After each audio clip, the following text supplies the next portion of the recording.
Ahorita, ok, gracias. Eh, bueno, ah, es válido porque es que una de las consignas del seminario es intentar colocarnos como analizantes. De manera que aquí los lapsus, los olvidos, los actos fallidos también son válidos. Entonces comenzaste con muy buen pie. Bien, sin mayor espera, entonces les presento a Ramón Miralpeix, es nuestro séptimo invitado del seminario. Es, como ya he dicho en otras ocasiones, es uno de nuestros éxtimos. Es algo que hablamos desde la tercera sesión del seminario, si mal no recuerdo, en donde distinguíamos personas que son parte de nuestro éxtimo, es decir, que no son de los que pueden asistir todo el tiempo, pero que los tenemos siempre presentes de una manera u otra. Ramón hoy, María Claudia Domínguez, que es bienvenida, bueno, y así otros que han estado en el tiempo. Ramón Miralpeix es miembro, es psicólogo clínico, miembro del Foro Psicoanalítico Barcelona, AME de la EPFSL y director de estudios del Colegio Clínico ACCEP. Y bueno, gran amigo, también de las personas más cercanas del foro, junto con Matilde Dulos, a Carmen Lafuente, que en paz descanse, y bueno, otros amigos. Bueno, entonces, adelante, Ramón, con tu presentación. Eh, bueno, a modo de justificación, antes de empezar voy a excusarme por no haber estado presente en el seminario de mi amigo Pedro Pablo, porque en general los lunes no tengo disponibilidad. Aunque por suerte esto no ha impedido que haya podido seguir buena parte de este seminario a través de las grabaciones en el canal de YouTube. Y también, antes de empezar, quiero decirles que les traigo mi texto, que pueden colocar bajo el epígrafe de Saber Textual, y que espero que de algún modo les afecte o les incomode en algún punto, que zarandea algo de su saber referencial, ese que puede tener una función de prejuicio. Un saber que como tal, un saber prejuicioso que como tal dificulta la entrada de lo que puede romperlo. Pues un prejuicio es algo que uno toma como verdad, una verdad que se acerca a la certeza. Si es así, si algo de lo que les diga les pilla desprevenidos, puede ser que algo se haya transmitido, algo que rasque como una pregunta, una sorpresa, una pizca de sal. Si no es así, no habré conseguido más que distraernos de lo que nos interesa, es decir, que algo pase, ¿no? Ahora permítanme justificar mi título. En el momento de responder a Pedro Pablo para esa sesión de trabajo, me aventuré por el que se ha anunciado, el atravesamiento del saber referencial por el decir. Se lo comuniqué a Pedro Pablo pensando en primer lugar en ese saber referencial como una pantalla, como un prejuicio, decía hace un momento, ¿no? Que como tal vela, impide, dificulta el paso más allá de ella, de esa pantalla, y que por lo tanto uno debería poder atravesarla, como ocurre con el fantasma, para llegar a otro espacio, en este caso el del decir. Esa hipótesis la mantengo. Tengan eso presente también al final de mi texto. Es decir, que esto está ahí. Verdaderamente el saber referencial puede tener una función de pantalla. En todo caso, la verdad es que ese título actuó como guía de un deseo que es el de poder transmitir algo de mi clínica. hago referencia a algo que se ha dicho en este seminario sobre lo que define la clínica en relación a la práctica. En ese sentido, no esperen demasiadas referencias a mi práctica, ¿eh? Ya veremos si sale alguna en todo caso. Pero en el ir trabajando para esa sesión, me he tropezado con algo que no esperaba. Lo que de entrada imaginaba como un camino que seguiría la senda de un tono, digamos, de desprestigio hacia el saber referencial, me encontré inesperadamente en una especie de posición de defensor del diablo, si puedo decirlo así. Aquello que iba a ventilar para dar espacio al decir como oponiéndosele, se fue transformando en un valor distinto, positivado, una reubicación asentada sobre dos pilares distintos. En primer lugar, al caer en la cuenta que tanto Freud como Lacan, vaya obviedad, ¿no? No serían ni el uno ni el otro, o sea, no habría habido un decir de Freud ni un decir de Lacan sin sus referencias, sin su saber referencial. Para percatarse de ello, y viendo ahora solamente a Lacan, centrándome en Lacan, diría que aquello que le sirvió de base para su elaboración teórico-clínica fueron saberes que tenían una dimensión propia que nada tenía que ver con el psicoanálisis. Saberes que tenían en ellos mismos una dimensión propia, que no tenían nada que ver con el psicoanálisis, hasta que Lacan los incorporó. Pensemos si, sin el saber universitario de la psiquiatría, Lacan hubiera podido construir el caso M. Y cómo esa construcción le permitió mucho más adelante pensar las estructuras clínicas, especialmente de la psicosis, bueno, evidentemente al igual que el casus Reber, doblemente referencial porque no fue un caso como tal, psicoanalítico como tal. Es decir, Freud lo trabajó a través del testimonio escrito de Schreber, y bueno, y Lacan lo trabajó sobre este testimonio y sobre el trabajo de Freud, ¿no? En todo caso, bueno, ni los trabajos, no sé si hubiera podido producir sin esas referencias el seminario 3 de la psicosis o de una cuestión preliminar a todo tratamiento de la psicosis, digamos, ni uno ni lo otro. O si hubiera podido elaborar algo del estadio del espejo sin Henri Vallon o las investigaciones de los gestaltistas, o el camino del retorno a Freud sin la lingüística, o cómo habría salido de ahí sin los matemas, sin la lógica y sin la topología. Incorporar esos saberes universitarios, incorporar en el sentido de permitir que hicieran coalescencia con su experiencia, eso es lo que hizo Lacan. A ver, aquí tengo una cita que me parece interesante.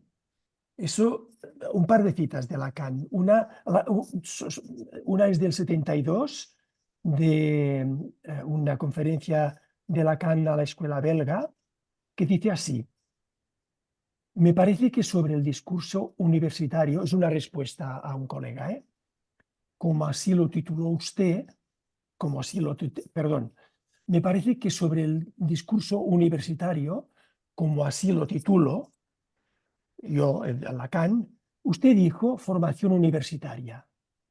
Parece al menos consciente de que la formación universitaria le parece de otro estilo que la formación del analista. Eso no le impide, por supuesto, saber lo que le debe a ella, a esta formación universitaria, y lo que puede extraer de ella es asunto suyo. Esta es la primera cita, y la segunda es del 76, en la clausura de las jornadas de la Escuela Freudiana de París sobre los matemas. Dice así: no veo por qué me arriesgué a escribir ese ese de abarrado, significante de abarrado. No es un matema, es algo enteramente de mi estilo. Bueno, lo dije lo mejor que pude, imitando, por así decirlo, a un matema. Esas son las dos citas a las que me han servido también para comentar esto, ¿no? Pero basta con que tomemos un seminario de Lacan, por ejemplo, el que estamos trabajando ahora nosotros, que es el de la identificación, para sentirnos inmersos en un bosque de referencias, hasta el punto de marearnos un poco y de tener la sensación de no saber dónde uno se encuentra. Uno se encuentra siempre perdido. A eso añado que sentirse un poco perdido es como mejor uno puede estar en relación al saber referencial. Siguiendo esta senda, otra obviedad, nosotros mismos, cada uno de nosotros, no hacemos más que referirnos a la obra de Freud y Lacan. Y esas referencias acaban formando parte de nuestro saber textual, de nuestro propio texto. Por eso me gustó María Antonieta cuando relegó el especificar los textos de referencia a su propio texto, es decir, a aquel saber digerido e incorporado a partir de su clínica, como analista y como analizante. Podríamos alargarnos por ahí y debatir la relación entre este saber referencial y el discurso universitario, pero me interesa más ir al segundo punto. Mi segundo encuentro es intentar tejer algo en relación al saber referencial. Y se trata de la relación entre este saber referencial y el decir. Es algo de lo que no he encontrado nada escrito, aunque esto puede ser mi falta, directamente en relación a eso, pero porque evidentemente no he leído todo Lacan, es decir, he leído no todo Lacan y he leído no todo Freud. Y sería así, aunque hubiera leído todo lo escrito por Freud o todo lo escrito por Lacan. Pero sí que he encontrado algunas cosas lateralmente. Ahora voy a esa cuestión, a la cuestión de la relación entre el saber referencial y el decir. Con un primer punto, el saber textual y el saber referencial. Lo que intentaré traerles es un saber textual que he podido elaborar a partir del referencial. Pero si ese no viene cortado por un decir propio, será poco lo que pueda transmitirles. Para calentar motores voy a empezar sobre una referencia que seguro compartimos todos, y es la proposición del 9 de octubre del 67 sobre el psicoanalista de escuela de Jacques Lacan, tanto en la primera versión como en la segunda. La forma radical del saber textual es una cadena significante. De hecho, sin que el psicoanalizante lo sepa, en la transferencia, el sujeto supuesto saber es un texto, si aceptamos que el inconsciente está estructurado como un lenguaje. Por otra parte, todo psicoanalista se refiere a un texto al menos. Eso lo dice Lacan, y es el de Freud. Lacan distingue ahí entre saber textual y saber referencial. En el análisis, el saber textual, recordemos que esto es una cita, el analizante es su propio lector, el lector del texto escrito en el inconsciente y que sale por fragmentos, por secuencias, por accidentes en lo que profiere. Esto lo dice Nguyen, en cuando solo quedan las palabras. Bueno, lo que decía es que en el análisis el saber textual con el que se va a trabajar inicialmente es el de la novela familiar del neurótico. Es decir, es el saber que se escribe bajo la luz del fantasma y que se teje con los hilos de un primer o un segundo, ya veremos más adelante, Saber referencial constituido por el otro, con mayúscula, y los otros. Por ejemplo, la madre, el padre del que, por cierto, Lacan dice que nunca es más que referencial. He dicho un saber referencial constituido por el otro, los otros, también por los hechos, por ejemplo, los accidentes, los supuestos traumas o aquellos hechos que transforman los recuerdos encubiertos, perdón, que conforman los recuerdos encubiertos y también los recuerdos encubridores.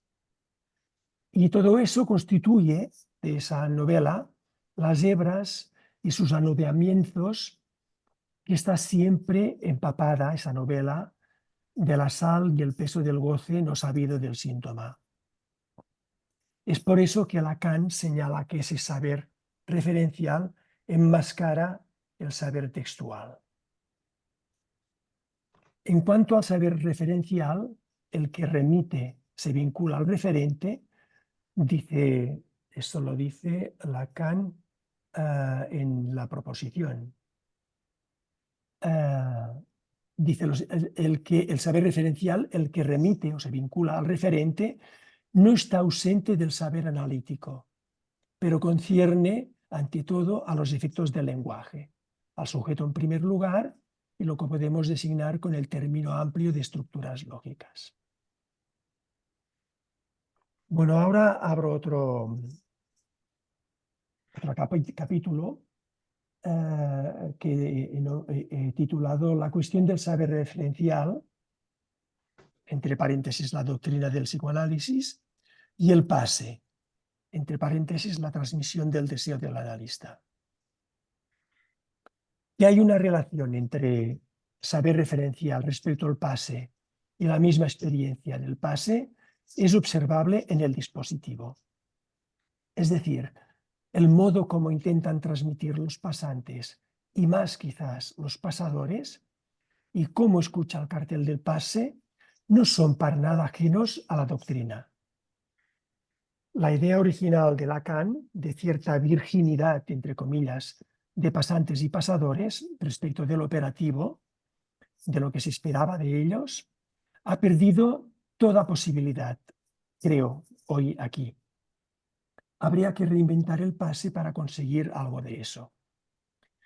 Roger Casalprim hablaba de tensión entre el saber transmitido de la experiencia analítica y el saber referencial o doctrinal. Pero eso no implica que no haya otra salida, y no voy a poder decirlo mejor que Sophie Roland Manasse. La cito a ella. Estos dos registros, saber textual y saber referencial, son distintos, pero ambos son convocados en la transferencia, aunque de maneras diferentes. La noción de transferencia de trabajo implica un vaivén que permite que el saber referencial, el saber teórico, sea reinvertido por el saber textual del analizante. El saber que se inventó durante el análisis y que sigue inventándose después.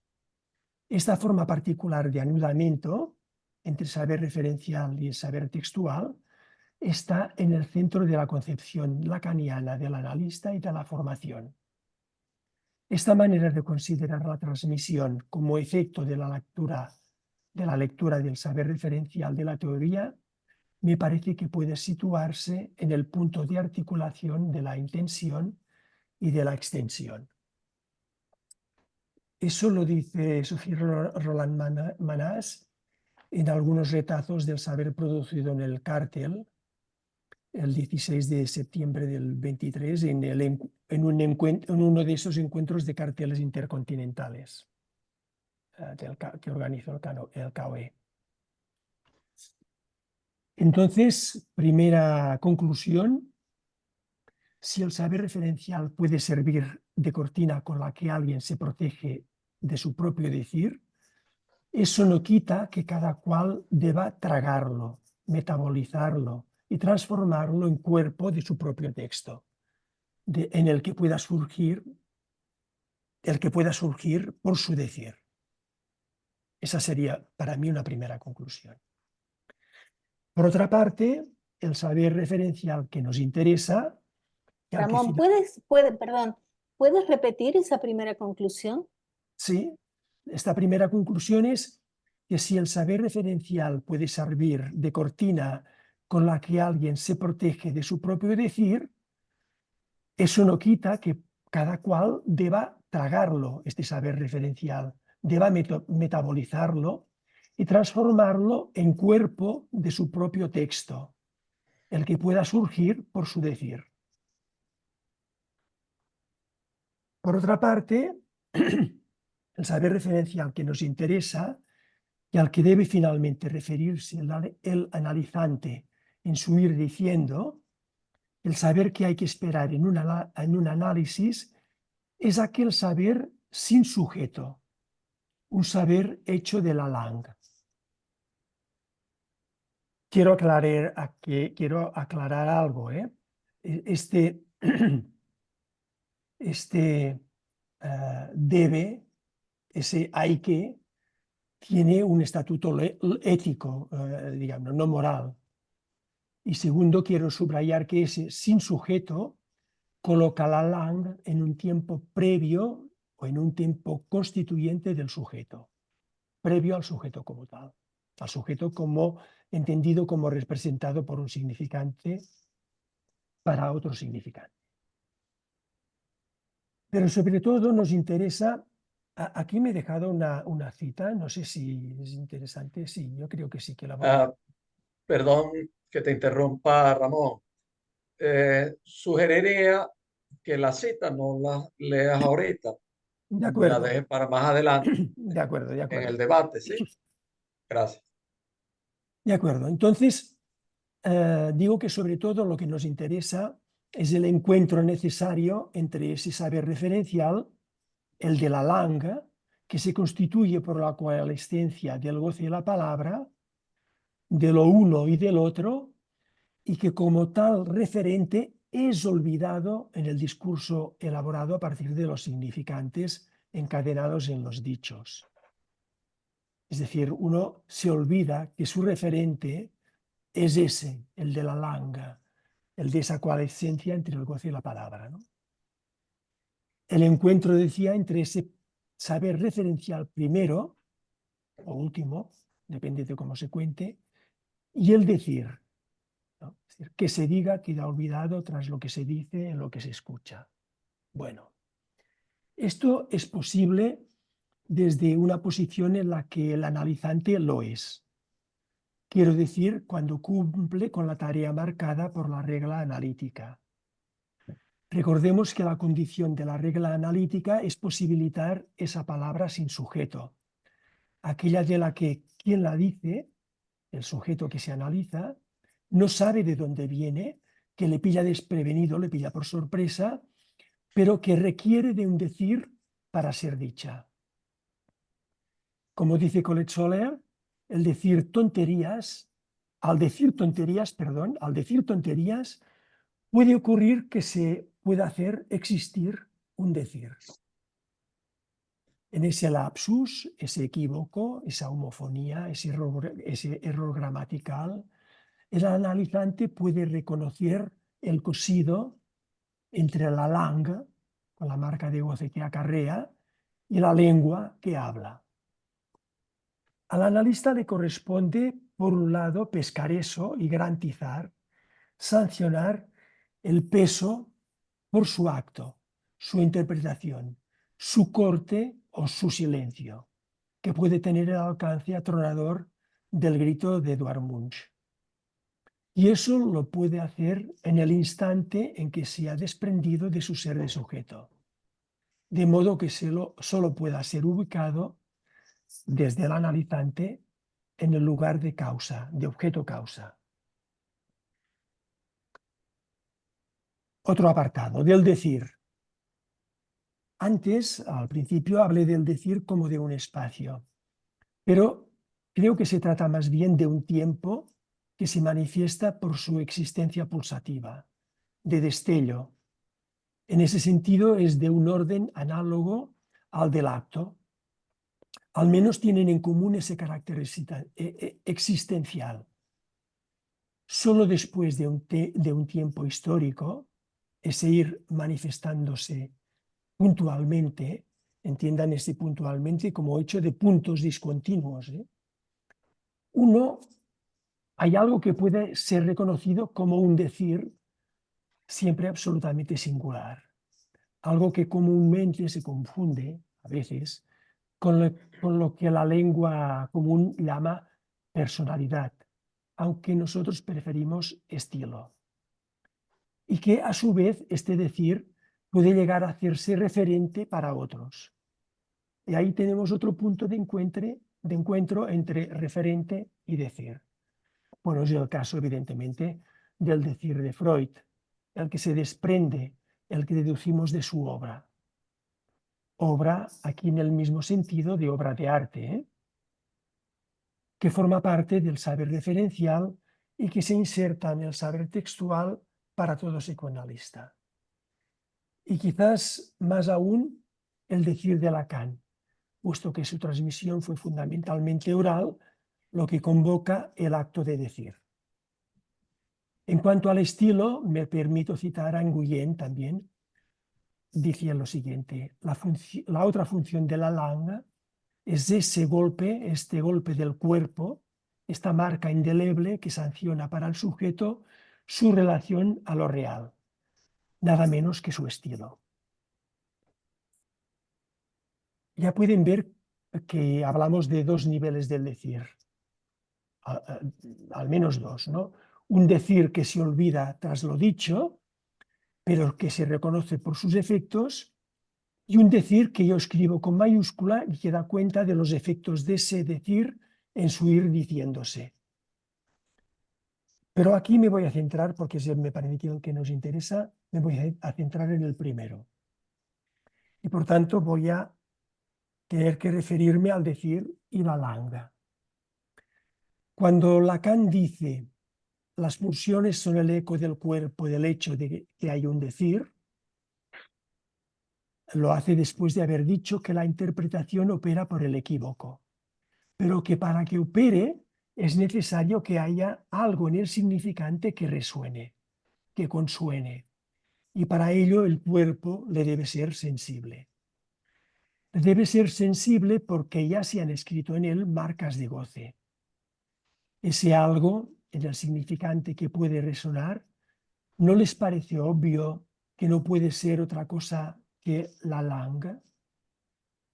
Entonces no es extraño que Lacan, cuando ha dicho eso, seguidamente hable de la voz.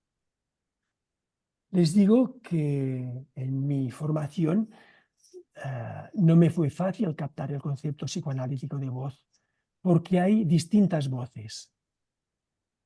Hay la voz, conocemos la voz como objeto pulsional, aunque sea el más difícil de desprenderse de él, de la voz, de este objeto. La voz como material sobre el que corren los significantes, los dichos, es decir, lo fonemático, lo material, lo que se podría medir con un oscilógrafo, ¿no? También la voz como objeto plus de goce, esa trompeta de Miles Davis o esa voz de Barbara Hannigan, o también como lo singular de la enunciación, la cualidad o lo cualitativo, con lo que se enuncia un enunciado. Eso que hace que el enunciado, eres un cabrón, pase de ser un insulto a ser un elogio, o al revés, ¿no? Y finalmente, la voz como objeto causa, áfona, que se expresa como silencio, como marco de la voz en los sentidos anteriores, pero más aún, como el vacío, el sin ser donde puede ubicarse un decir. El primer saber referencial que debe interesar en el análisis es el saber que no puede ser dicho. Sabemos que es saber porque opera, y no a la tuntún, sino guiado por un goce nuclear alrededor del cual se tejen los síntomas. Y más de cerca, el santón. No puede ser dicho. La pregunta es si puede ser decir. No puede ser dicho, pero ¿puede ser decir?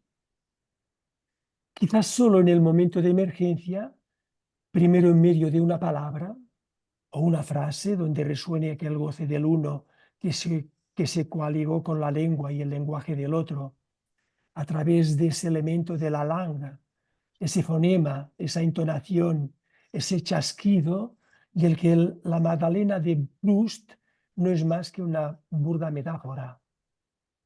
Pero también lo que Lacan sintetiza con el sintagma, el esp de un laps, en el momento en el que surge, que por no ser un dicho, se queda en el decir, ahí donde no hay ya ningún alcance de sentido. Entonces, termino ya con eso, con la segunda conclusión. El decir toma su impulso en ese saber indecible, pero indexable por los elementos de la langa, referencial de ese punto de coalescencia entre lo uno del goce y lo otro de la función de la palabra y el campo del lenguaje. Y ahí me quedo y espero vuestros comentarios y preguntas. Bueno, muchísimas gracias, Ramón. Un momentito, por favor. Es que me están esperando ahí cuarto en la reunión. Quisiera intervenir. Lo siento, tenemos una mecánica, una metodología en el seminario en donde hay una interlocución. Entonces, primero hay la interlocución, en este caso lo voy a hacer yo, y luego pasamos al debate abierto. Carmen, puedes enviarme lo que quieras por correo. Vale, perfecto, venga. Me desconecto, Bien. que es una reunión con el foro, Bueno, ya ok, sabéis. gracias. Nada, Pablo, Bien. pero Pablo, venga, chao. A ver, bajo. Fíjate, Ramón y bueno, y los nuevos visitantes. Esta interlocución yo últimamente he acostumbrado a dividirla en dos partes para no hacer muy larga. Y se hace simplemente en forma de, yo hago unas preguntas o comentarios primero, tú respondes, comentas lo que quieras y yo pues complemento con la segunda. Entonces, voy a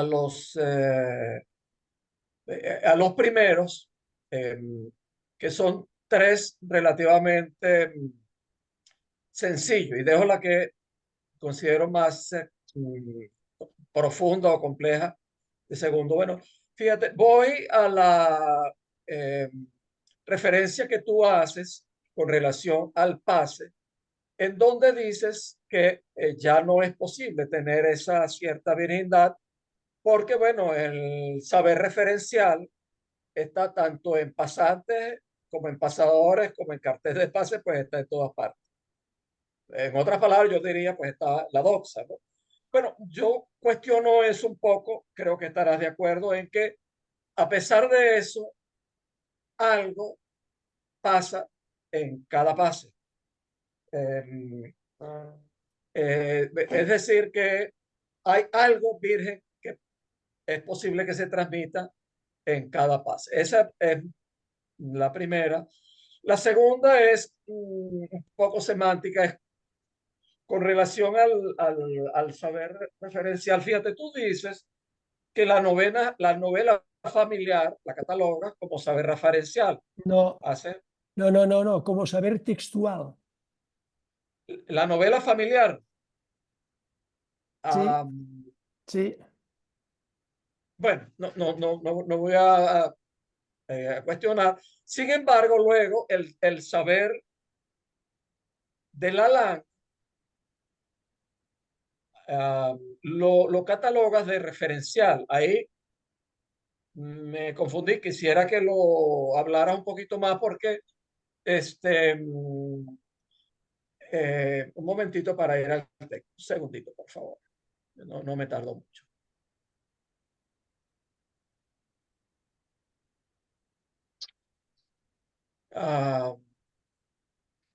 Ok, ese saber pegado al cuerpo, lo veo más, pues precisamente en en la Land. Ese lo catalogaría de textual. Bueno, tú lo explicas. Y el tercero es con relación a la voz que llamaste en la tercera acepción, plus de goce, si podrías explicar más. Eso por ahora. Ah, ya respondo. Sí, sí, tú respondes Vale, ahorita, vale. yo después mm, comento algo y hago la No, segunda parte de mi interlocución y luego abrimos debate. vale, de acuerdo. No, a ver, cuando digo que el saber referencial nos inunda a todos, lo digo en el mismo sentido en que hacer ahora entre nosotros, en nuestro momento, en nuestra época histórica, una intervención de tipo edípico, como las podía hacer Freud, digamos, es algo tan sobado, tan sabido, que ya no tiene ningún efecto de sorpresa. Digamos, este saber que en un momento determinado fue un saber sorprendente para un analizante de Freud, ahora mismo es difícil que para un analizante nuestro una intervención del estilo "está usted enamorado de su madre" pueda sonar como tenga un efecto sorpresivo, del mismo modo que lo tuvo en tiempo de Freud. Y en cuanto al pase, tienes toda la razón. A pesar de los pesares, algo pasa. A pesar de estos saberes referenciales, algo pasa. Quiero decir que durante un tiempo, en la historia de los pases, bueno, tuvo una primacía absoluta lo que se llamó, por ejemplo, el pase clínico. El pase clínico que tenía que ver fundamentalmente con el atravesamiento del fantasma, ¿no? Y entonces los analizantes iban con su fantasma atravesado bajo el brazo, por decirlo de alguna forma. Y los pasadores escuchaban lo que tenían que escuchar, no podían hacerlo de otra forma. Esto va a ocurrir, o nos ocurre igualmente. Ahora también escuchamos con los filtros que tenemos. El trabajo del cartel del pase y de los pasadores será desligarse de esto, desprenderse de eso, ¿no? Pero evidentemente eso, a verlo, haylo. Digamos, no, eso está ahí. Cuando decía vírgenes, lo decía porque cuando cuando Freud pensó el pase, no lo pensó en principio por gente que hablo justamente de este punto, en ese momento de la instauración del 67, de la proposición. Digamos, el pase lo instaló para ver qué ocurría justamente, cómo se podía pensar un final, porque evidentemente él lo que quería era ir un poco más allá de Freud, que para Freud el psicoanálisis podía ser indefinido, por decirlo. No tenía un final conclusivo, ¿no? Y él quería ver si en los análisis podría comprobarse un final conclusivo, ¿no? No voy a extenderme ahí, pero está claro que los primeros pasantes en la época de Lacan eran pasantes bastante distintos de los pasantes actuales en relación a su relación con el psicoanálisis, ¿no? De acuerdo.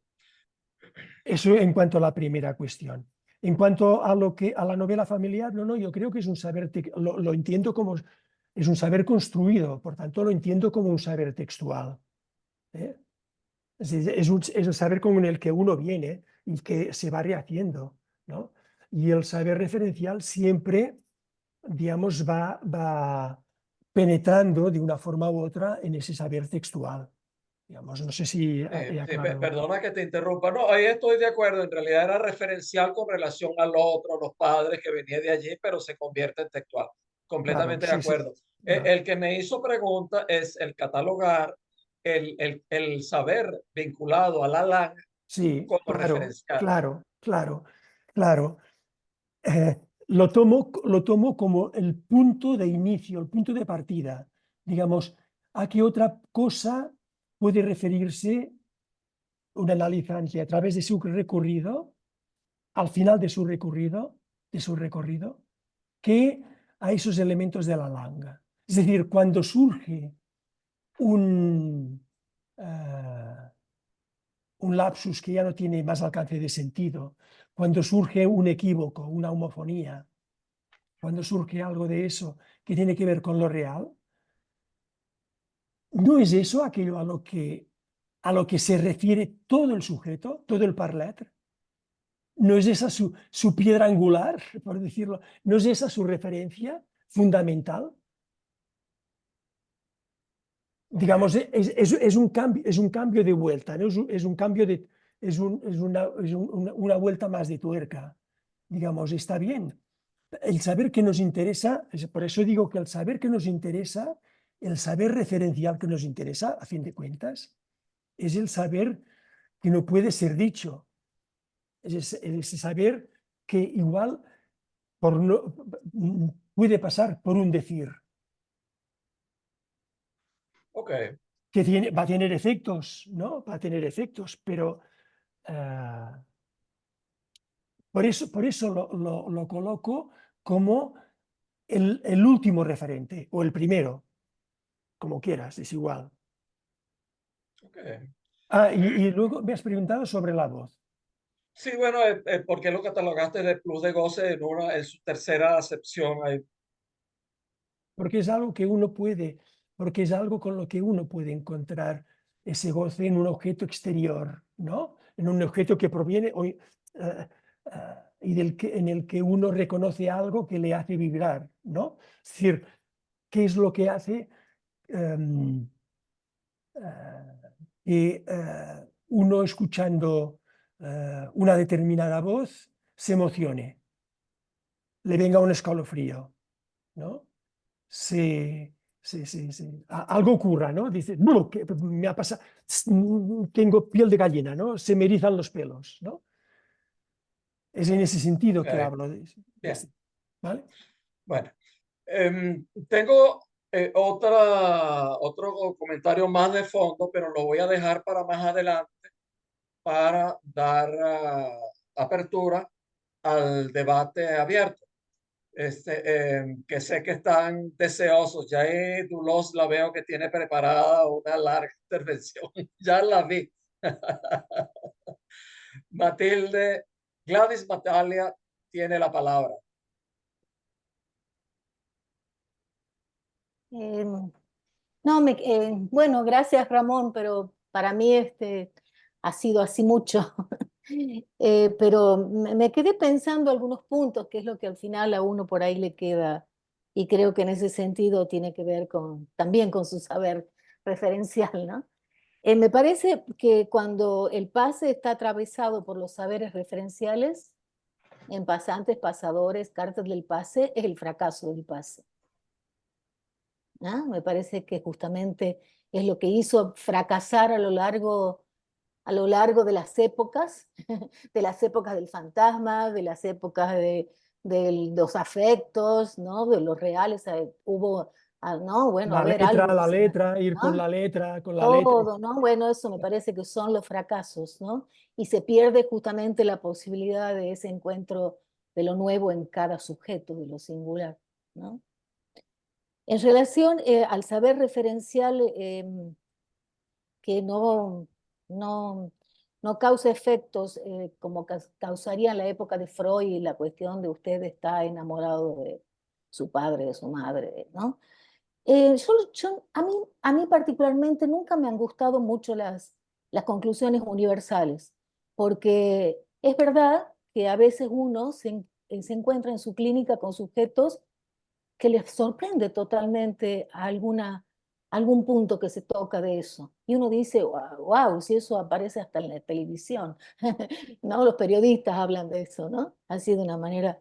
Pero bueno, sabemos que justamente me parece que lo que más me ha impactado, me ha gustado y cómo has hecho la referencia o la relación, es que al final el saber que cuenta y que tiene que ver con un decir, y que justamente va sacando todas esas pantallas, es justamente aquel que tiene que ver con el saber de la langue, ¿no?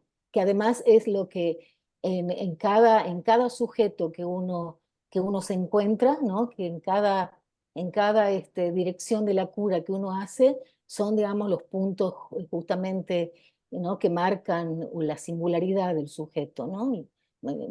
Uno puede pensar en cada analizante hay algo ahí que siempre, ¿no? Entonces me parece súper interesante pensar justamente ese saber referenciar como las marcas de goce, ¿no? Esa coalescencia, ¿no?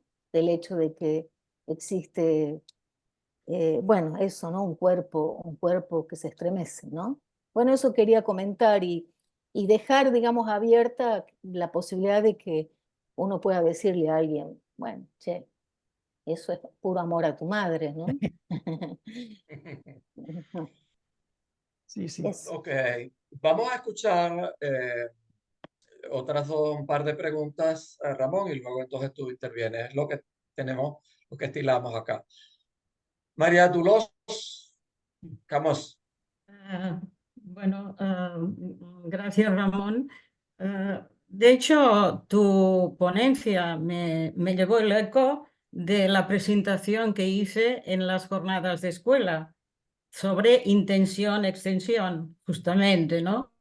Como el referente y el saber textual y el saber referencial, con lo cual lo trabajé para la ponencia. Por tanto, me alegro.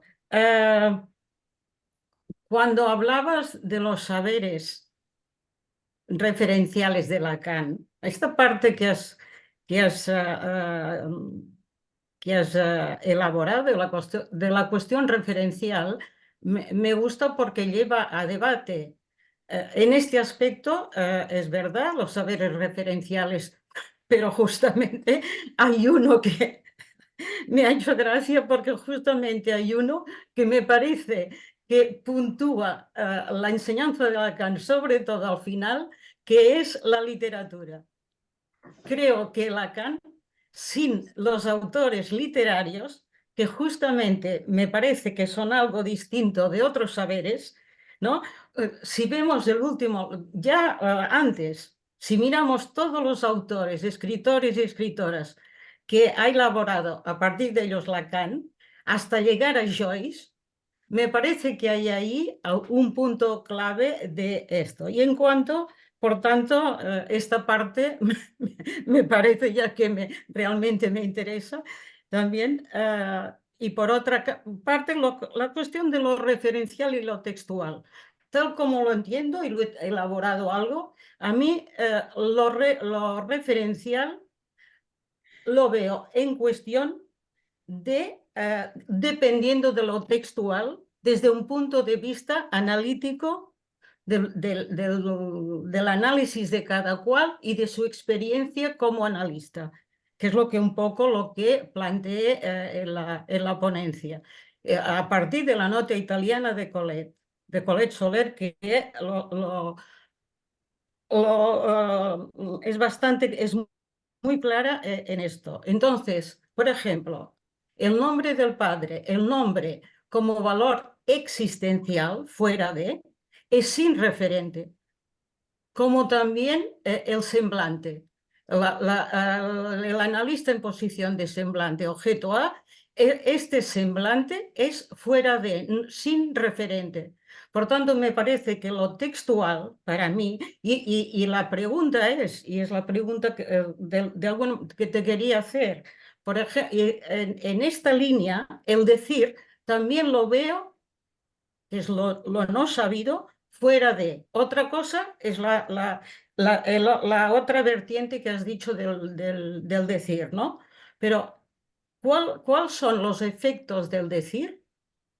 Del decir en lo que transmitimos en cuanto a extensión del psicoanálisis.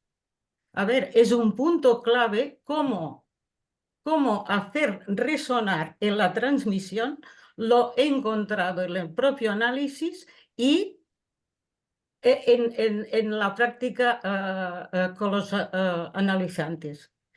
Y acabo, por ejemplo, porque es una cuestión que ahora empezáis, ahora estamos en una reunión de cárcel y es una pregunta que me hago y que quiero trabajar. Por ejemplo, ¿cómo pensar a través del propio análisis y de la práctica analítica y las actividades, lo que trabajamos, cómo transmitir en estos momentos, en la transmisión de los síntomas actuales, por ejemplo, la cuestión de la función del padre y otros?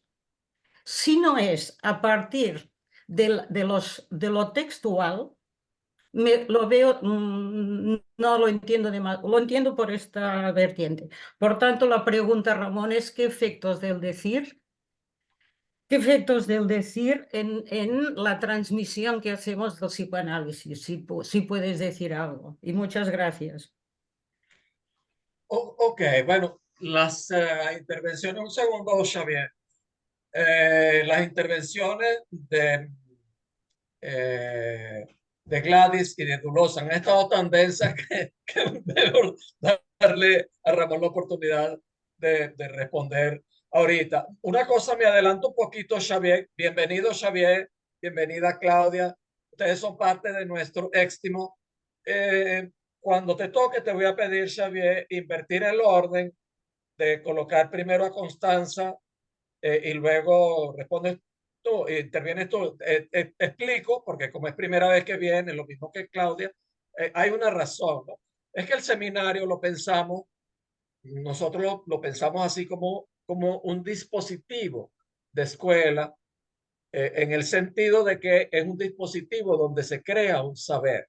Entonces, siempre le damos las tres primeras intervenciones a los que son el núcleo habitual del seminario y luego encantado, ¿no? También le pido a Matilde que intervenga, que sé que tiene que retirarse temprano por un cartel y seguro que está pensando cosas allí. Y a Claudia, pues, bienvenida, pues esperamos que nos complazca pues con tu intervención. Adelante, Ramón. A ver, primero contestando a Gladys, es verdad, es un fracaso, no sé, yo experimenté ese fracaso en el cártel del Pase, escuchando algunos pasadores que por desgracia pues querían pasar el saber referencial. Es decir, querían hacer pasar el saber textual Sí. por el saber referencial, ¿no? Y se quedó absolutamente escondida cualquier posibilidad de que el decir del pasante pudiera ser transmitido, ¿no? Es decir, es así, son las circunstancias del pase en las que uno se puede encontrar, es verdad, ¿no? No sé mucho más que decir respecto a lo que comentaste, ¿no? Es verdad que cuando, cuando uno está en el cártel del pase y algo pasa, eso, digamos, uno lo percibe, lo digo así, desde dos lugares distintos. Uno, hablo por mí, desde el cuerpo, y otro desde lo que inmediatamente después uno puede pensar, ha sido eso. Pero hay algo del orden de la resonancia, del eco, no sé, de esa cuerda que vibra por simpatía. ¿Sí? ¿Se entiende eso un poco? Bueno, luego Dulos, respondiéndote a ti, a ver, es verdad, perdona, Dulos, es verdad, literatura, gran referencia para todos los psicoanalistas, no solo para Lacan, también Freud y bueno, y nosotros que estuvimos trabajando con Pedro Pablo, el libro de Nguyen, cuando quedan las palabras, cuando solo quedan las palabras, es un torrente de referencias literarias. ¿Qué más? Cuando tú... Además, perdón, Ramón, Freud ponía la esperanza en relación al goce femenino en que los poetas podían decir algo. Ya Freud lo pensaba, ¿no? Sí, sí, Era sí. que en su límite eso Sí, podía sí. atravesarse, ¿no? Ahí. Bueno, algo de eso nos ocurre a todos cuando leemos, sobre todo cuando leemos poesía, ¿no? A veces también alguna novela, que te encuentras con un pasaje y dices, pero ¿cómo carajos ese sujeto, que yo no tengo ni idea si se ha analizado o no, pero creo que no, puede llegar a decir eso que... Si te quedas a veces realmente sorprendido, ¿no? Bueno, respecto a este saber, perdón, a lo que comentabas, Dolors, sobre el nombre del padre sin referente y al semblante sin referente. Bueno, yo creo que aquí, cuando, si no es así, tú me dices, Dolors, pero yo creo que ese sin referente es algo que Lacan necesita subrayar, creo, por esa especie de dificultad para salir de lo imaginario del padre de la realidad, creo yo, ¿eh? Y es en ese sentido que el nombre de padre es sin referente, creo yo, ¿eh? Creo entenderlo así. ¿O tú lo piensas de otra forma? No, lo pienso en el sentido, por ejemplo, actual. Más allá de los personajes imaginarios de la familia y sus funciones, por ejemplo, el hombre enmascarado, ¿no? Del Wedekind, del despertar de la primavera de Wedekind, que tanto Lacan como Collet lo tratan. Es un hombre enmascarado. No hay ¿qué hay detrás de la máscara?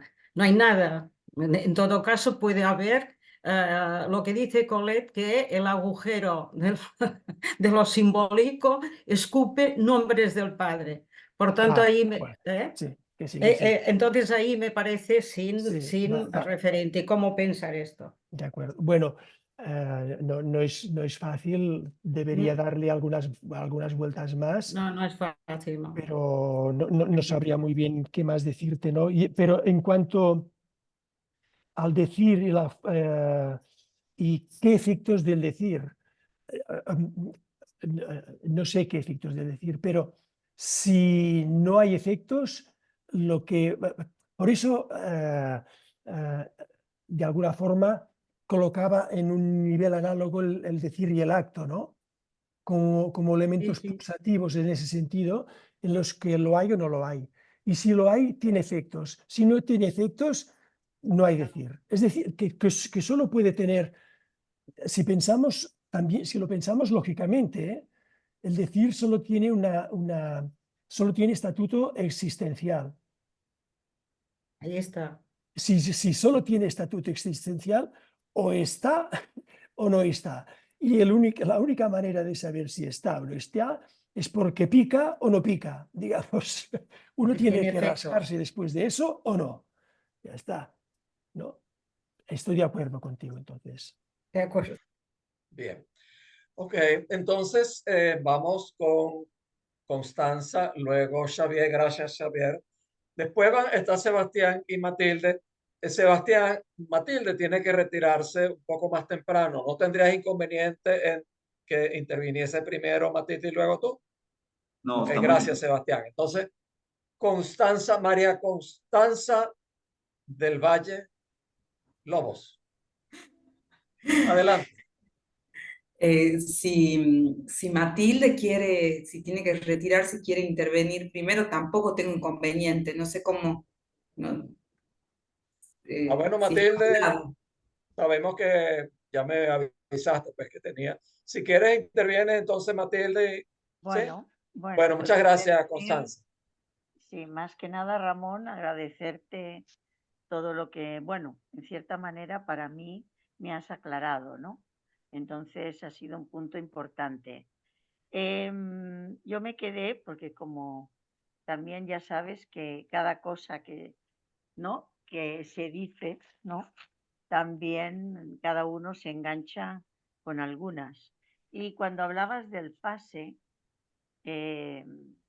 yo pensaba, por ejemplo, veía lo que sería el pase del campo freudiano, he visto lo que es el pase de los foros. Entonces yo pensaba que es verdad que eso que has dicho de que en los pases o así se escuchaba más el saber referencial que no el saber textual en unos momentos, ¿no? Entonces pensaba también que tiene lo que sería la política del pase, ¿no?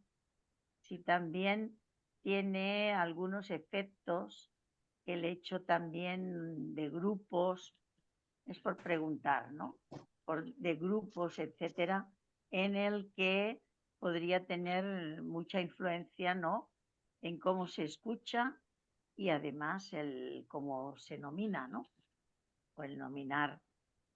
Yo no tengo experiencia en hacerlo, lo digo aquí, yo no he hecho el pase ni he hecho de pasador, pero sí que he ido viendo un poco Entonces yo pensaba si podías hablar un poco de esta política, lo que puede también tener efectos en el grupo, en el cártel del pase, etcétera, que sabemos que puede haber ahí cómo se juega, ¿no?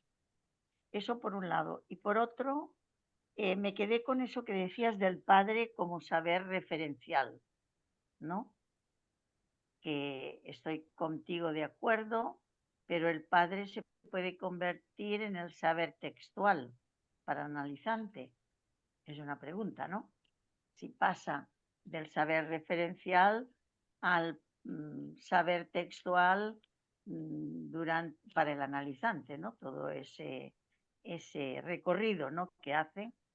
Y después, cuando decías como al final, lo último que te digo, es corto, es la cuestión esta de la langue, ¿no? Me he quedado con también como al final del análisis, que cada uno hace su poema, ¿no? Se convierte.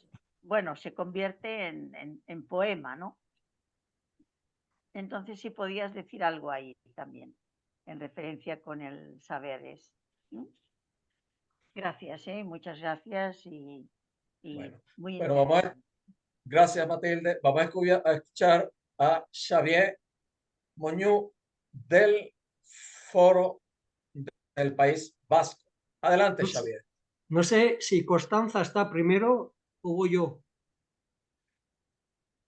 Bueno, ya nos habías dado la gentileza de pasarnos, entonces tampoco Y queremos abusar de los gracias a éxtimos. todos. Tenemos que, tú sabes, tratar bien a los éxtimos. Entonces, adelante, Xavier. Bueno, buenas tardes. Sí. Constanza y Sebastián. Bueno, yo voy a ser muy breve y quiero retomar el tema del saber textual, el saber referencial y luego el decir, Ramón, me ha parecido que al principio de la intervención hiciste énfasis en estas cuestiones, ¿no? Entonces, lo que quería plantearte ya no tanto respecto al pase, sino en general, en la vida de los analizantes, en los grupos también, de qué manera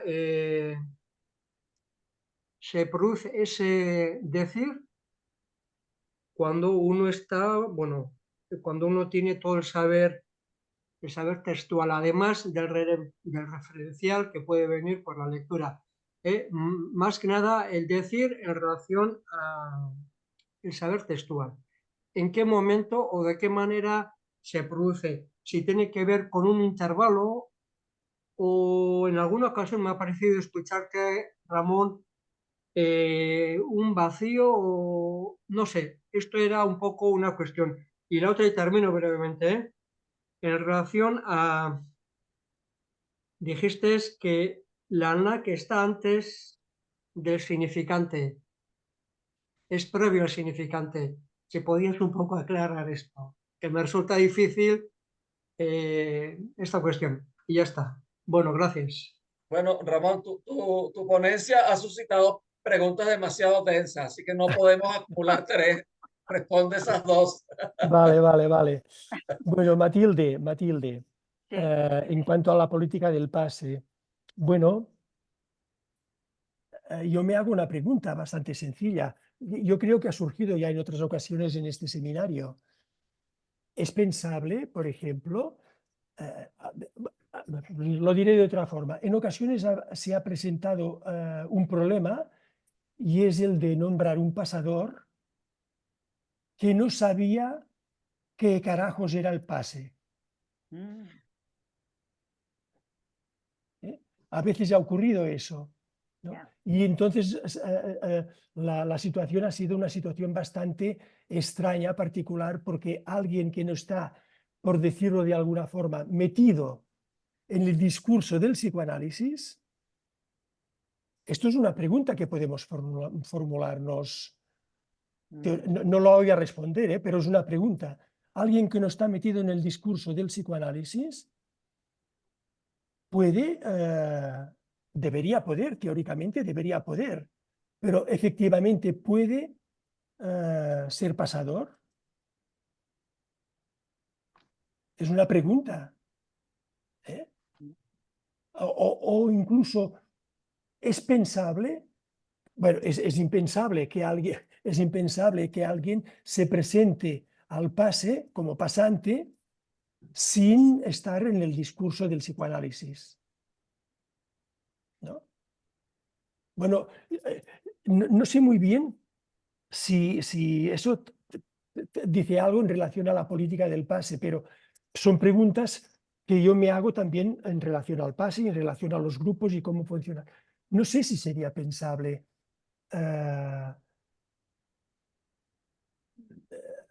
¿cómo diría yo? Un pase, no sé cómo decirlo, un pase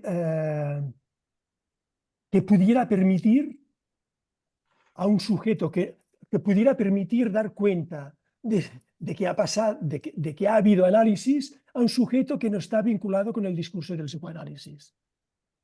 Por ejemplo, ¿podría pensarse eso? Son preguntas que me hago yo. ¿Eh? Sí, yo también tendría alguna más. Por ejemplo, Ramón pensaba, también hay que cuestionarnos cómo se eligen los pasadores. También. Y en qué momento, ¿no? Que también tiene sus dificultades, ¿no?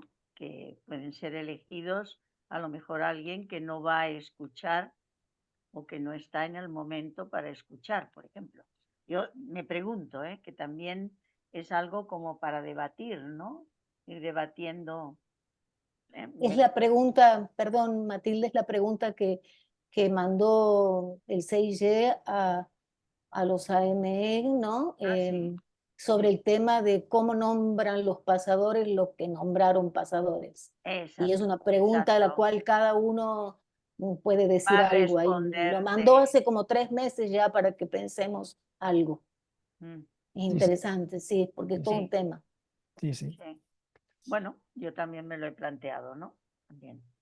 Gracias, Para Ramón. Sí, seguías, Matilde, con la cuestión del saber referencial al saber textual en relación al padre. sí. Claro, naturalmente, el padre para cada cual va a terminar va a terminar formando parte del saber textual. Solo faltaría, digamos, ¿no? Es A veces nos importante. encontramos en relación a esto, quien más, quien menos habrá trabajado con sujetos adoptados, ¿no? Sí. Por ejemplo, y ahí hay una especie de empuje sobre un saber referencial que queda en la incógnita, que es ¿quién fue mi padre biológico? ¿No? Sí. Y a Queda... veces, ¿cómo se queda uno enzarzado en unos circuitos que van a tener que engancharse forzosamente, que van a tener que reordenarse en forma de saber referencia, perdón, textual, Saber textual, sí. porque hay algo de eso que no va, no. Sí, sí. Y por último, la langue, bueno, evidentemente, uno se va, cada uno, o sea, estoy siguiendo a Lacan, ahora, cada uno se va escribiendo, cada uno se va escribiendo el poema que es, ¿no? A partir de su decir, y a partir también a partir de sus actos, de lo que hace, ¿no? De sus actos como analista y de lo que hace en su vida institucional o familiar o lo que sea, ¿no? Pero cada uno se va transformando en un poema, ¿no? Y hay poemas de todos, hay poemas libres, hay sextetos, hay octetos, Hay de todo. hay de todo, ¿no? Hay estos poemas, estos poemas japoneses, Sí. haikus, no, por ejemplo. Bueno, Xavier, a ver, yo creo que hay algo de lo que he ido respondiendo, creo yo, en esta especie de cosas que he ido diciendo ahora en relación a tu primera pregunta, el saber referencial del textual. Y en cuanto a la langue como previo al significante, bueno, es tal como lo he captado yo de lo que elabora Lacan, no es algo que, digamos, a mí me sirve pensar en las...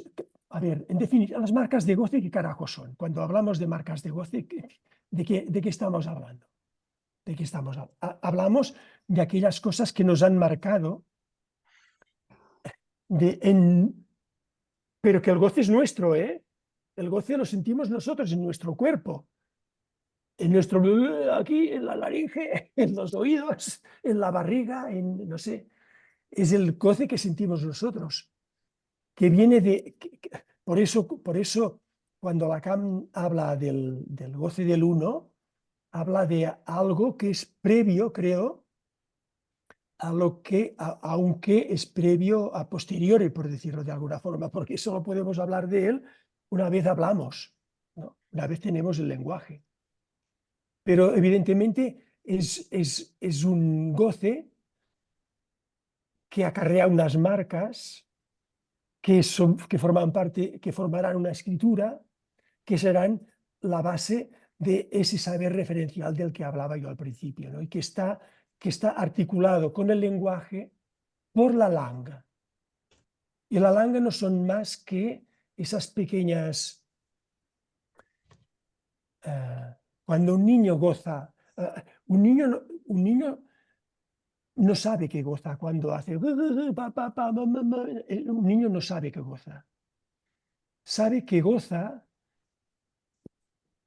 porque el otro le dice que goza. Es decir, ¿cómo se lo dice? Cuando la mamá se pone delante de él y ve al niño con eso y le responde, el goce de la madre transmite algo de su deseo y transmite la lengua materna, la transmite, es decir, transmite algo del orden del lenguaje. Y es ahí donde ¡peng! Esa mamá se va a transformar en un mamá y la mamá va a poner unos ojos como platos, una boca que le va a llegar hasta los oídos y va a decir, ¡ah, ha dicho mamá! Y eso ya está en ese puente, por decirlo de alguna forma, entre lo que es puramente goce y lo que ya cuando el niño lo repita va a ser significante. En este goce está la langue. Bueno, es lo que creo yo, ¿eh? Sí, de acuerdo. Ramón, disculpa.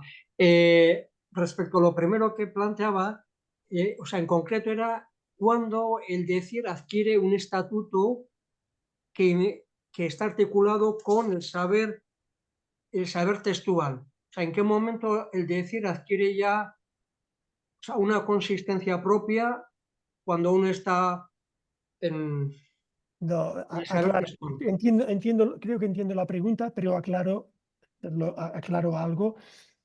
El decir nunca se atrapa por el saber textual. Más bien diría que es por el decir que se transforma el saber textual, ¿De acuerdo?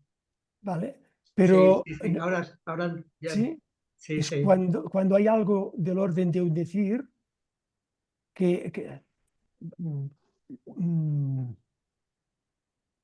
esto nos ocurre a todos, ¿eh? Cuando uno se pone ante una página en blanco y se pone a escribir, muchas veces no sabe, a veces tiene una idea de lo que va a escribir, pero a veces no tiene ni idea de lo que va a escribir, ¿eh? Y entonces se pone a escribir y hay algo que no sabes muy bien por qué, que uno le pilla por sorpresa y que acarrea un saber textual absolutamente inesperado, nuevo. De acuerdo, ¿Vale? de acuerdo. Bueno, muy bien, entonces está en el orden de de la palabra Constanza, Sebastián. Gladys, yo me anoté mentalmente antes, entonces voy a intervenir yo después. Entonces, Constanza y luego Sebastián. Bueno, muchas gracias, Ramón. Has traído, bueno, distintos aspectos ahí. Eh, Comparto con vos con lo que habías comenzado, ¿no? Que habías traído como el saber referencial, eh, puede ser como una pantalla que hace obstáculo, pero me parece interesante cuando después lo señala, porque bueno, hay un punto que es como necesario, pero ese saber referencial creo que lo después decía en otro momento, que se puede masticar, atravesar, hacer cuerpo, y me parece que tal vez esa es la apuesta, ¿no? De que ese texto, poder decirlo, a ver, lo digo sencillamente, comenzar con las palabras de uno, ¿no?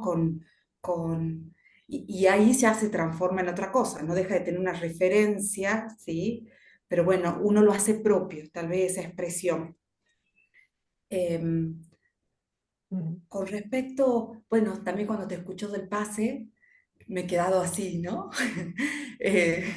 Me queda ahí, bueno, sorprendida, me has hecho pensar, bueno, de varias cosas, porque tal vez la experiencia como pasante la estoy también intentando como formalizar. Y pensaba, eh, claro que hay una doxa en torno, ¿no? Y que siempre la hubo. Eh, Recordaba cuando tal vez en el espacio Escuela del Foro hace muchos años, bueno, no sabía nada del pase, pero uno leía la revista Bunch y ya, ¿no? Ahí leía cómo siempre ha sido como un tema esta cuestión, ¿no? De que hay una doxa y si eso incide en que el cártel del pase escuche de una forma o escuche de otra. Pero pensaba que tal vez no es obstáculo, porque siempre está, pero me parece que es como una apuesta, y es como lo que pienso, siempre se dice, bueno, en el pase hay algo nuevo, y pensaba yo, bueno, ¿qué es lo nuevo? Eh, y tal vez que en la experiencia como pasante, el pasante mismo hace este corte de sentido en el pase, ¿no? Y lo direcciona hacia otro lugar. Entonces, porque del sentido uno no se sale, pero hay un movimiento ahí de ese corte, de hacer caer y de esa apuesta, ¿sí? Cuando vos decís, bueno, el saber que nos interesa es el que no puede ser dicho. Y me parece que eso se trata, si uno ingresa, ¿no? Sabiendo de algún modo que lo que interesa es lo que no puede ser dicho y que uno como pasante, o por lo menos la experiencia, tampoco sabe exactamente dónde está ahí localizado. La apuesta es sí a un movimiento de corte de sentido donde realmente como pasante se provoca algo nuevo. No solo en el atravesamiento, quiero decir, con pasador, con otro, sino en el texto mismo de lo que uno va elaborando. Hay una escritura, tomando tu palabra, que uno la hace ahí, donde como pasante uno mismo se sorprende no, de eso. Entonces me parece que entonces bueno, que la doxa está, que es necesaria, que sería como distintos momentos, así como en el espacio de la clínica, ¿sí? Con cada, ¿no? Que llega uno, vacía todo eso para alojar, y hay después otro momento de nuevo para formalizarlo. Entonces, bueno, no se pensaba un poco que desde la función de pasante hay como también una decisión de hacer un corte ahí, ¿no? Del sentido de dirigirse hacia otro lugar, y ahí hay algo nuevo que se provoca que antes no se había producido, y por lo menos eso lo pienso así, esto de decir, bueno, un texto nuevo que resuene, y la sorpresa de pasante también ahí, de encontrarse no solamente con el dispositivo. Sí, bueno, me parece interesante tu pregunta eso por un lado, después esto, bueno, alguien que no sabe qué es el dispositivo, si puede ser pasador, bueno, no sé, queda abierto, me parece que está interesante, porque lo primero que a mí, a ver, por un lado, se trata de cierta resonancia y cierto momento, de estar en cierto momento. Pero a su vez pienso, bueno, que hay una función específica que tal vez, sin mucho análisis, pero que es necesario tal vez hacer esa distinción de cuál es la función que tiene uno como pasante, la función del pasador como para, y la función digamos, o la función del secretariado, la función, de ahí el atravesamiento singular de esa función, pero tal vez algo de esas distinciones se me ocurre primero, que tal vez serían, no sé, necesarias. Bueno, te quería compartir eso. Gracias, Ramón. A ti, a ti. Bueno, gracias, Constanza. Sebastián Sánchez Segura, directamente desde México, lindo y querido. Hola Pedro Pablo, muchas gracias. Hola Ramón, ¿qué tal? Muchas gracias por compartirnos esto. Eh, Tuve que escribir un poquito para poder delimitar como la pregunta que quería hacer y que además pienso que está muy en consonancia con lo que van diciendo antes los otros compañeros. Y entonces pensaba comenzar más o menos articulándolo así. Eh, el punto de partida es que hay algo en nosotros que nos hace resonancia, ¿no? Y que eso que nos hace resonancia tiene que ver con algo del inconsciente que permite hacer lazo. Entonces, por ejemplo, pensaba, el Edipo está ahí en lo inconsciente estructurando cosas precisamente porque él es el que posibilita algo del lazo. Entonces, cuando se habla del padre y de la madre, podríamos decir que en general muchos, pues nos resuena porque digamos que todos estamos tocados por eso en el inconsciente, ¿no? Pero luego dijiste que el análisis tiende éticamente a reconocer los efectos de goce que la lengua ha producido muy primitivamente sobre el cuerpo y que eso ocurre incluso antes de la aparición de un sujeto, o sea, antes de que haya significante que lo represente, ¿no? Y que en la medida en que se apunta éticamente a eso, a esos efectos de la lengua sobre el cuerpo, se va generando ese decir único que es aquello que no logra reducirse al dicho. Y entonces, eh, tanto el analista debe apuntar a esto como el cartel del pase, ¿no? Y entonces dices que respecto a esto algo sucede, que incluso fue cuando hablaste de la piel que se eriza, hay algo del cuerpo que reacciona a esto. Pero entonces lo que pensé es que si esos efectos de la LANG sobre un cuerpo no hacen lazo, a diferencia, por ejemplo, del discurso edípico, y son intransmisibles, ¿cómo pensar ahí el punto de la transmisión? Porque el único cuerpo que responde a la lengua es el que lo padece, o sea, aquel que ha sufrido los efectos de la lengua. Pero cuando tú dices que el cuerpo del otro reacciona también, por ejemplo, cuando se eriza la piel, eso implica que hay algo de la lengua que sí termina siendo lazo, porque produce en el otro resonancia corporal.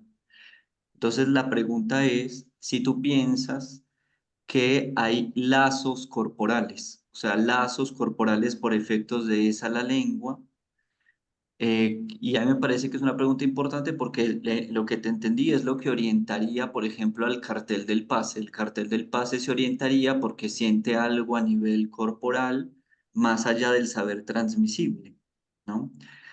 Eh, pero a la vez se me crea como un cierto lío en el sentido de que si decimos que la lengua tiene algo que hace lazo por efecto de los cuerpos, si eso le resta el carácter único eh, a a esta cuestión, pues, ¿no? Si hace lazo, pierde ese carácter de unicidad.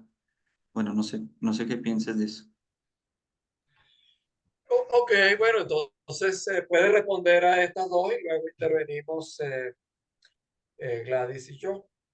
Estamos pendientes de Julieta. Tony escribió en el chat algo muy breve, pero que resuena. Escribió, gracias Ramón, resuena. Entonces, bueno, estamos pendientes, no las hemos escuchado hoy, no los quiero presionar, pero Julieta, Tony, Madeline, Margarita o cualquier otro, si quiere intervenir, pues bienvenido siempre. Entonces, adelante, Ramón. Bueno, Constanza, a ver, entre la cuestión del saber referencial, bueno, todos sabemos, todos hemos padecido el lacanés. Todos lo hemos padecido el lacanés. Digamos, esta especie como diría yo, de un saber referencial para nada textual, absolutamente referencial, que pretendía entrar como un tren por dos vías inamovibles y que nada podía ser tocado ni puesto en duda. Todos hemos sufrido los embates de este saber referencial, ¿no? Evidentemente, esto es un bla, bla, bla. No es más que un bla, bla, bla que puede seducir por un semblante de saber puede ser muy seductor, pero que no sirve para nada, pero para nada de nada, ¿no? Es verdad, ahí lo que no está tocado. El saber textual tiene voz propia, no, tiene una voz propia, por el estilo, es igual, llamémosle como queramos, pero es una voz propia, digamos, ¿no? En ese sentido, acarrea algo, transmite algo de un decir, que es de ese parlet que ha, de alguna forma, ha tragado, ha digerido y ha metabolizado a su manera el saber referencial, ¿no? Por tanto, de acuerdo. Y también de acuerdo en lo que has dicho del corte. El saber referencial siempre se presenta como una continuidad. El saber referencial es 1, 2, 3, 4, 5, y no hay discontinuidad en el saber referencial. Bueno, no la hay. Quiero decir, su ideal es el de la no discontinuidad, por decirlo de alguna forma, ¿no? Es el de que todo tiene una razón y otra y otra y otra y otra y otra. Es la metonimia perfecta en el supuesto de que al final va a llegar el saber absoluto, por decirlo de alguna forma, ¿no? Y y esto está presente por ahí en el sentido. Esto es el sentido, digamos, la ley del sentido, ¿no? Todo lo que rompe el sentido tiene que ver con lo que tú decías ahora, ¿no? Es decir, y ahí también aprovecho, Sebastián, para responder algo de tu pregunta. Estamos digamos, en el mundo del sentido, no podemos estar en otra parte, digamos, estamos nadando ahí, no podemos. Y solo cuando, ¿cómo sabemos, cómo percibimos el no sentido? ¿Cómo lo percibimos? Lo percibimos en el cuerpo siempre. ¿Cómo percibimos por qué un corte? ¿Cómo es corte? ¿Cuándo es corte? Un decir, ¿cuándo es decir? cuando es percibido en el cuerpo. Es decir, cuando tiene efectos, es decir, ¿qué quiero decir? En el cuerpo, cuando hablo del cuerpo, no hablo del cuerpo solamente este cuerpo imaginario, hablo del cuerpo que también el cuerpo, podríamos decir el cuerpo simbólico, el cuerpo que nos representamos nosotros, ¿no? Ese cuerpo de los ideales, ese cuerpo, etcétera, etcétera, ¿no?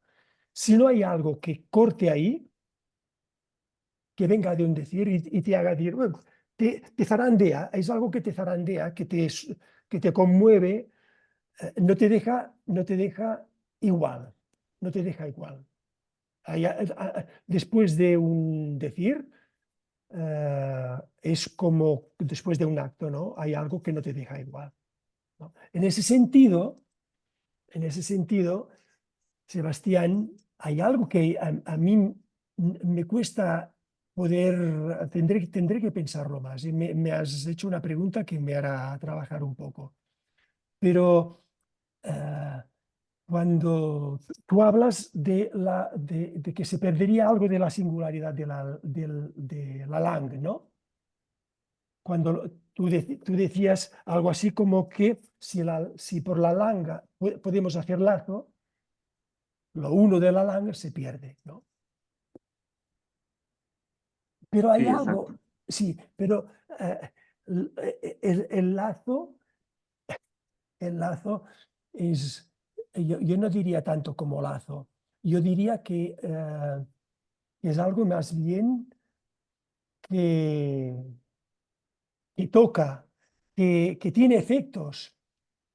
Después cada cual, te hablo de mi experiencia en el cárcel del Pase, ¿vale? Es decir, yo estoy escuchando algo y de golpe nos miramos todos, el cártel, nos miramos todos y algo ha pasado ahí. No sé, todavía no sé bien qué carajos ha pasado, pero algo ha pasado ahí, ¿no? Y evidentemente después elaboramos, esto se pierde. Lo tengo en el recuerdo, me quedó grabado, ¿no? Pero después eso se pierde, y vamos a tener que trabajarlo. Pero no, lo que pasó es que nos tocó. No sé si eso hizo,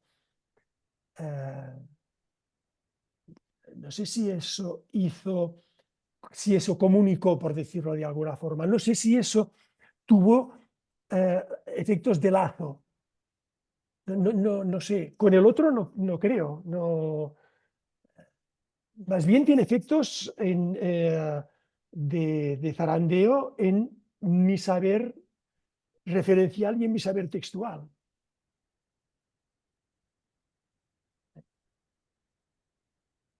Yo lo veo así, no sé si te contesto o no, a ver si había más. Sí, sí, muy Eh, interesante. Muchas gracias. bueno, no, yo creo que más o menos habré respondido como he podido. Bueno, un segundito, por favor, es que estoy despidiendo acá a alguien que se está yendo.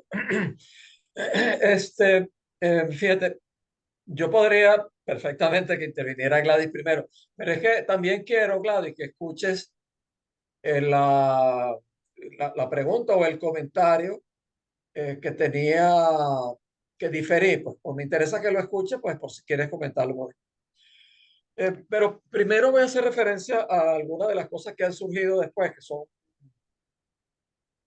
muy importantes, pero digamos, son menos complejas, menos densas. Uno es con relación a la pregunta que se hace Ramón. ¿Puede alguien que no esté para nada en el discurso psicoanalítico ser pasador, ser pasante? Mi respuesta con respecto al pasante, pero al pasador, no. Yo pienso que pasador es necesario que domine un poco, suficientemente, es decir, aparte de lo fundamental, que es que esté en ese entorno de final de análisis, en ese entorno sobre todo de producción del analista, aparte de eso es necesario para su función de pasador que tenga un mínimo manejo conceptual. Es mi opinión. Yo tengo algunos analizantes que están en ese entorno, y hay algunos que no tienen el bagaje conceptual, que yo no los nombraría como pasadores, mientras que como pasantes sí, como pasantes sí. ¿Ve? Tendría que extenderme al respecto ahorita. Ajá. Pero Pedro Pablo, aquí hay un problema, y es de que el pasante no lo vas a nombrar tú, se lo va a nombrar él. Y si Ah, no, él, claro, claro, no, si, pero es que fíjate, que desde si el él no punto está en el de vista discurso, mío ¿cómo como va? integrante del 6G, yo me he planteado eso, y eso ha salido a discusión y yo lo he sacado fuera también. He cuestionado la cuestión de esto de los pasadores, y ha sido una de las razones por la cual surgió esta pregunta a la que hizo referencia Gladys, sobre, bueno, qué se pensaba a la hora de nombrar a los pasadores.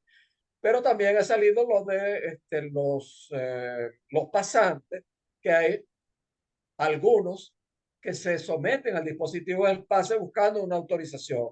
Yo hice mi opinión, no, pues cuando alguien busca una autorización del otro, pues en el pase, mire, eso no tiene sentido. Pero he dicho, y lo he sostenido también fuera, que alguien que no esté en el discurso analítico, pero que considere que algo pasó, una hecatombe ocurrió ahí, que él quiere dar cuenta de eso, pienso que hay que darle este paso. Pero bueno, eso podemos conversarlo más en otro aspecto. Adicional sobre el plus de goce, bueno, es claro, pues gracias por tu explicación. Tiene que ver obviamente con el lenguaje, con que somos seres de lenguaje. Los animales, por lo menos los animales salvajes, no tienen plus de goce. Se podría argumentar si quizás un animal doméstico se podría tener algo de eso. Pero bueno, no es tan importante para los que nos ocupa. La cuestión que tenía que diferir hasta ahorita fíjate, tú haces un énfasis muy grande, Ramón, en el goce primigenio, vamos a decir así, el vinculado, el atado a la LAC. Me parece fundamental. Lo enfatiza de diversas maneras, pues hasta de decir, bueno, que es lo fundamental que debemos buscar un análisis. Pero yo me pregunto si con ese énfasis no corremos el riesgo de dejar de lado el goce asociado al trauma, tomando trauma en un sentido no solamente como el trauma que puede ocurrir puntualmente, sino el que pueda ocurrir a lo largo de muchos años. Y traigo a colación un caso que tú 2 veces me acompañaste a comentarlo, y una vez lo vimos, lo discutimos en privado. No puedo dar los detalles, pero sí, digamos, la generalidad, pues porque se trata de un caso, como hay muchos, de sujetos que cuando niños y adolescentes fueron sometidos por muchos años a situaciones continuas, traumáticas, sumamente intensas, y que, por lo menos en ese caso que estoy recordando, que Ramón sí lo recuerda con toda claridad, produjo un rasgo perverso tan intenso que yo muchas veces me he preguntado si no es una perversión. Pero el goce que se hace presente en su vida de continuo es espantoso y abarca todo, y ha sido tremendamente difícil moverlo. Obviamente que eso está montado sobre el goce de la LAN, pero lo masivo del otro goce que se montó ahí posteriormente es algo que tiene nombre y apellido propios. Bueno, dejo eso ahí para que lo comente. Entonces, adelante Gladys y luego Madeline Ruiz. Bueno, la verdad que es súper interesante todo. Quería preguntarte, Ramón, y quizás para ver si estoy bien orientada, me parece que Lacan, ¿no? Lacan, con su apuesta justamente a lo real hasta el final, ¿no? Hasta el final de su transmisión, esa apuesta a ir siempre hacia lo real, más allá del sentido, y que es lo que justamente él nombra a partir del seminario 21, 22, sobre todo la pluralización de los nombres del Padre, ¿no? Justamente es eh, es justamente porque para Lacan la pluralización de los nombres del padre atenta contra el saber referencial. Es decir, justamente hace fracasar el saber referencial, y entonces esa pluralización, digamos, permite esa variedad, ¿no? Desde el padre que nombra, los nombres del padre, sin ton, ¿no? Y eso, bueno, permite también pensar la clínica desde otra perspectiva mucho menos determinista y referencial. Me parece que Lacan, ¿no?, ha insistido, inclusive ha insistido para de alguna manera romper, ¿no? Romper el saber referencial, al cual se iba haciendo como doxas, inclusive a lo largo de su enseñanza. Me parece que fue muy disruptivo en ese sentido, y eso es lo que tiene de atractivo, me parece, ¿no? Y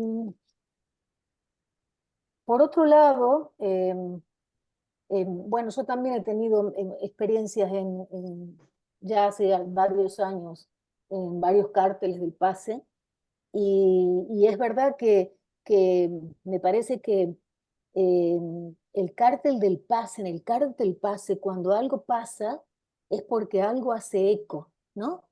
Eco en el cuerpo de los miembros del cártel, y es verdad que es singular ese eco, como son todos los ecos. Y hace poco tuvimos la experiencia acá en Argentina de las jornadas de escuela, y uno de los pasadores del pase en el cual fue nombrada Constanza Lobos, uno de los pasadores hablaba justamente de la función resonador que tiene el pasador, ¿no? Como si fuera, digamos, algo que verdaderamente, si hay algo que uno puede ¿no? Es difícil poner, digamos, un rasgo, una marca, pero es verdad que algo resuena, ¿no? Y va resonando hasta que algo resuena en el cártel, ¿no? Me parece que es muy interesante. Y para nada, nosotros, en mi experiencia han sido variadas. Un pasante presentó una tesis doctoral casi sobre lo que es el pase, que eran 3 tomos, ¿no? Así que inclusive uno de los pasadores llevó esos 3 tomos de lo que es el pase, ¿no? En otra experiencia, el pasante dijo que él quería hacer la experiencia del pase porque quería instalarse, ser analista, y quería que el cártel lo autorizara. Bueno, son todas, ¿no?, como experiencias justamente, ¿no?, fallidas, que van orientando, me parece, ¿no? Pero es verdad que eso es intransmisible, eso que hace eco en el cuerpo, ¿no? Y en relación a la pregunta, a mí también me parece interesante si se puede nombrar un pasador que no esté implicado en la escuela. Yo diría taxativamente no.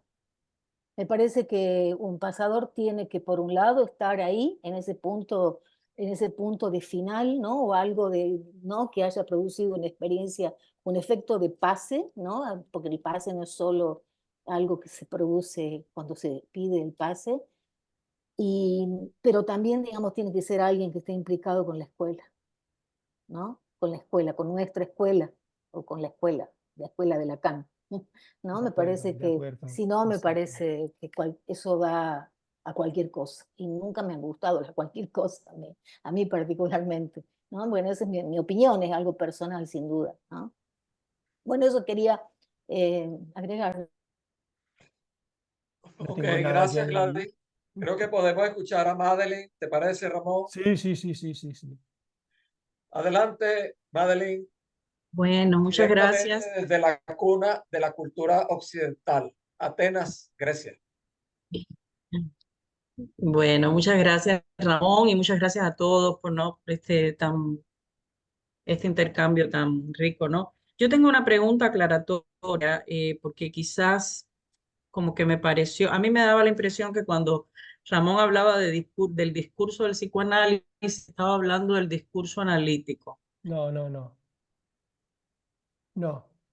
Ah, porque después cuando Perdona, termina la pregunta, termina tu sí, pregunta.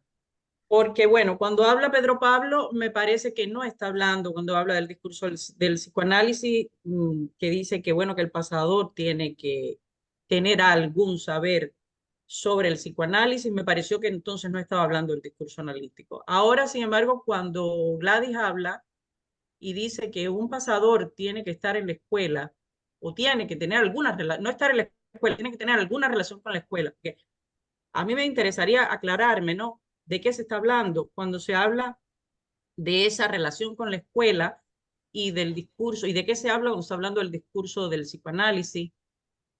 Porque el discurso del psicoanálisis puede meramente referirse a un discurso conceptual. Es decir, y estamos diciendo que no se trata de eso. Porque tengo entendido que el pasador tiene que ser alguien que está en ese momento preciso, que no sabe que es un final de análisis, pero no ha llegado todavía ahí, pero puede escuchar eso que hace diferencia, eso que tiene algo muy particular que transmitir. Entonces, para que un pasador pueda escuchar eso, tiene que estar dentro del discurso analítico, por lo tanto, tiene que estar en análisis, tiene que haber llegado a un punto específico, pero no creo que tenga nada que ver con que, ¿cómo decir?, domino, no, un discurso conceptual con respecto al psicoanálisis.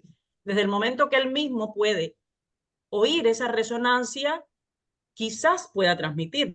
Siempre hay un quizás, ¿no? Nunca nada está garantizado. Entonces un poco quería aclararme sobre de qué se está hablando. Entonces... Sí, perfecto, muy bien, gracias. Adelante, gracias Madeleine, adelante Ramón. Gladys, no tengo nada que decir, estoy de acuerdo contigo, no voy a añadir nada más, me parece, ¿no? Madeleine, me parece interesante, muy interesante tu pregunta. Cuando lo que tú dices es del todo cierto, ¿no? A ver, un pasante y un pasador tienen que estar en el discurso analítico. Tienen que estar en el discurso analítico. Si no están en el discurso analítico, a ver, tienen que estar también quiero aclarar, tienen que haber hecho la experiencia del discurso analítico. En el discurso analítico no se está. El discurso analítico se produce también puntualmente, pero nadie está en el discurso analítico. Es algo que se produce puntualmente y se cambia de discurso. ¡Pam, pam! Pero si hay la suerte de que en este cambio de discurso ¡pam! aparece el discurso analítico, es decir, alguien es ubicado en el lugar de objeto causa, no como semblante de objeto, sino el objeto causa, ahí es cuando se produce, es cuando se da el discurso analítico. Pero eso se da de vez en cuando.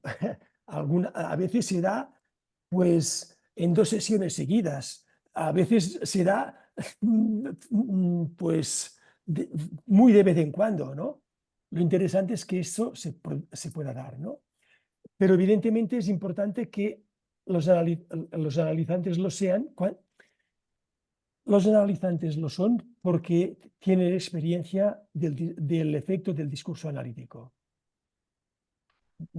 Tendríamos que, me debería alargar un poco más en eso, pero para entendernos, un analizante lo es a condición de que haya, iba a decir padecido,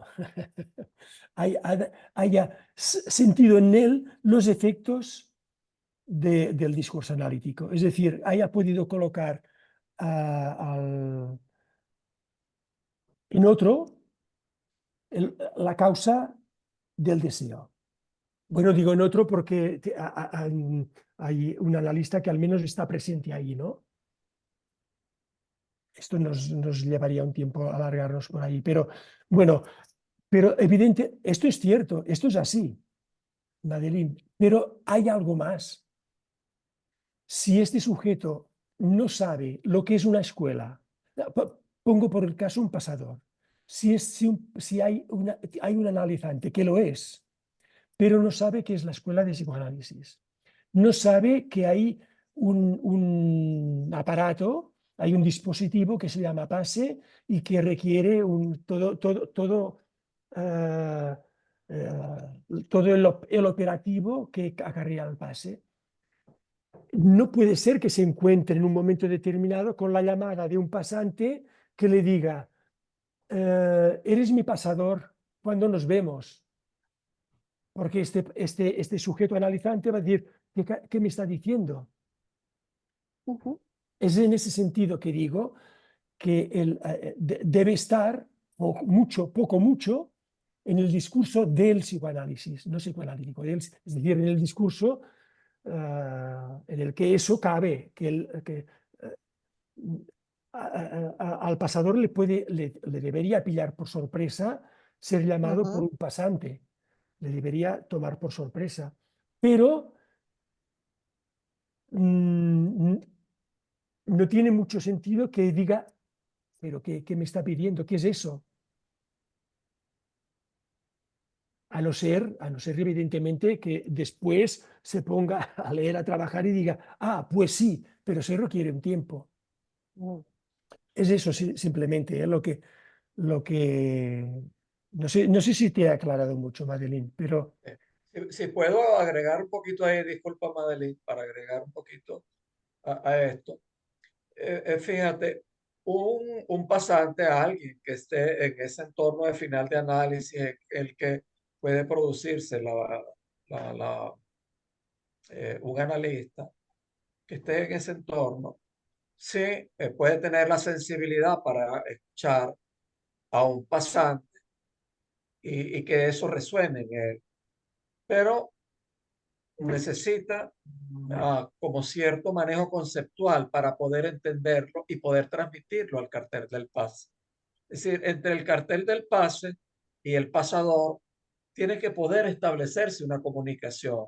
Si el pasador no tiene un manejo mínimo de qué es el atravesamiento de ese fantasma, por ejemplo, eso le puede resonar, pero no puede explicarlo. Bueno, no quiero extenderme para agregar un poquito al tema que es muy importante. Ok, Ramón, tú continúas. No solo quería añadir a eso que Pero dices. tenías pendiente, aparte de eso, lo que te dije el énfasis en él. Sí. Esa es crucial y es la que dejé reservada. No. El trauma es algo del orden de lo real. A ver, hay un trauma generalizado que es el del lenguaje, el de la entrada en el lenguaje, ¿no?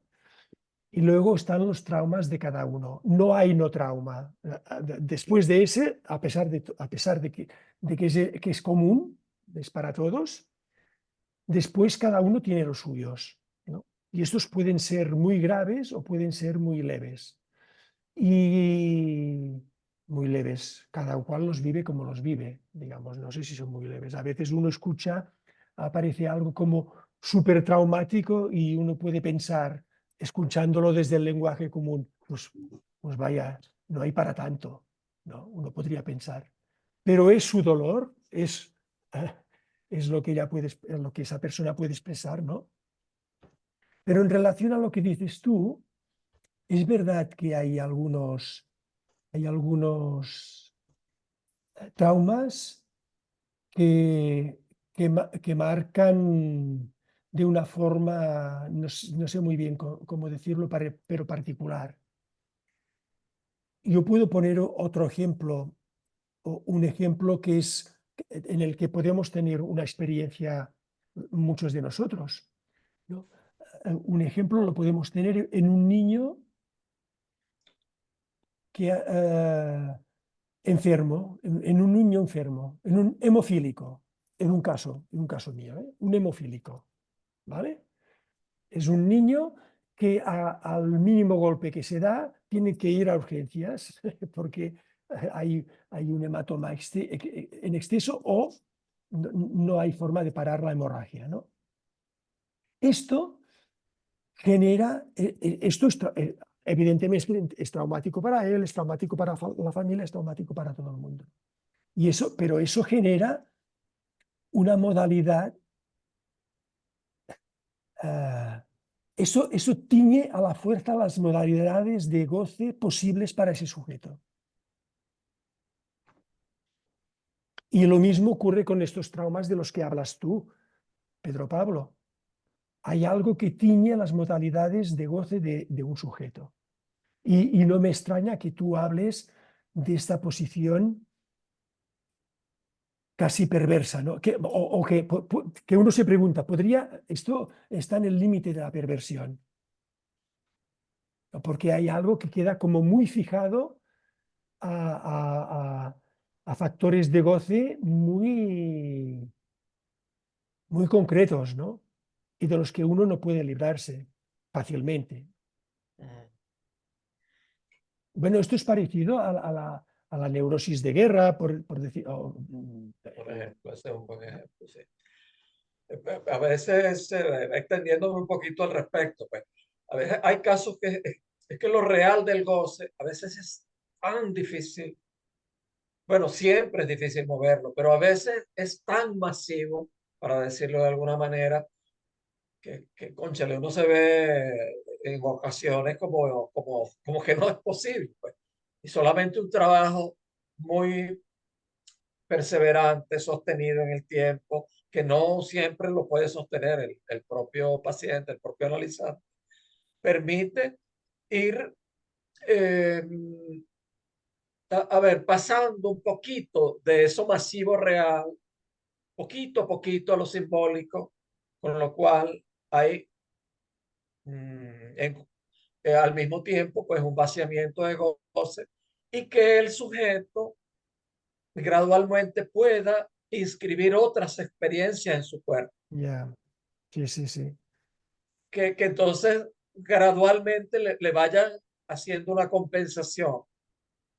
Pero bueno, es lo que puedo añadir por ahorita. Yo solo voy a añadir a eso que dices tú, Pedro Pablo, que cuando hablamos de vaciamiento de goce, podemos pensarlo, como tú lo has dicho también, ¿no? Como un modo de delimitar ese goce, ¿no? Como algo que lo delimite a ese goce, ¿no? Como algo que haga frontera a ese goce y que permita a otras cosas, ¿no? Pero es cierto lo que dices, ¿no? Que cuando hay un exceso ahí, parece que uno teje como Desdémona, es Desdémona la mujer, la esposa de Ulises, que tejes durante el análisis y se desteje. Es que se teje y se desteje, que se teje y se desteje en una especie de imposible de parar, ¿no? Como que esa especie de goce va destejiendo lo que se intenta tejer, ¿no? Quizás Bueno, por eso, perdón, sí, Gladys, agrego una cosita, quizás por eso no es adelante.